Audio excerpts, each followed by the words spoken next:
hate that seam you get in your granny squares where you can see your starting chain and your slip stitch join all the way along the square? Well, there are quite a few different methods of hiding this, and I'm going to show you my preferred method. And actually the starting chain is hidden in the corner of this square. I use this method in all of my granny square tutorials and in the pattern for my hexadaisy blanket that I will link in the description. It's a really handy technique to learn, so let's get started. So usually with a granny square we would chain 2 for our final corner of the round and then slip stitch into the top of that starting chain and then chain 3 to start our next round. But what this is actually doing is that this is making our round start part way across the side of a square, and that's why that seam can be so obvious.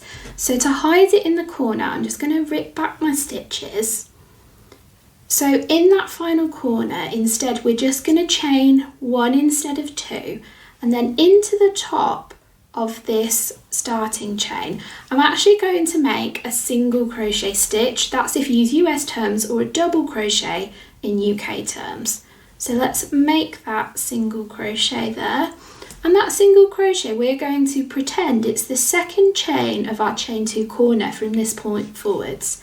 So I'm going to chain 3, that counts as our first double crochet, and then I'm going to crochet around the post of that single crochet stitch into that corner space because I'm pretending it's a chain. And what that does is that means that our starting chain is always in the very corner of our square. I'm just going to finish this round off and I will show you it again on future rows because this method stays the same however big your square gets.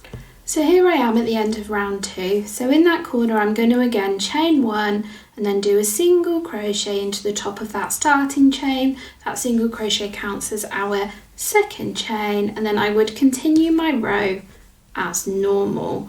And I find it really handy starting in the corner of my squares, and if I'm doing a different stitch pattern rather than just plain double crochet, then it really helps me orient myself of where I'm starting those stitches. On the screen now I've put up the tutorial for my solid granny squares, and there's some really handy tips in there, such as how to avoid that bump you get from a slip stitch join on your very last round and how to do an invisible join instead. So I do recommend you check out this tutorial.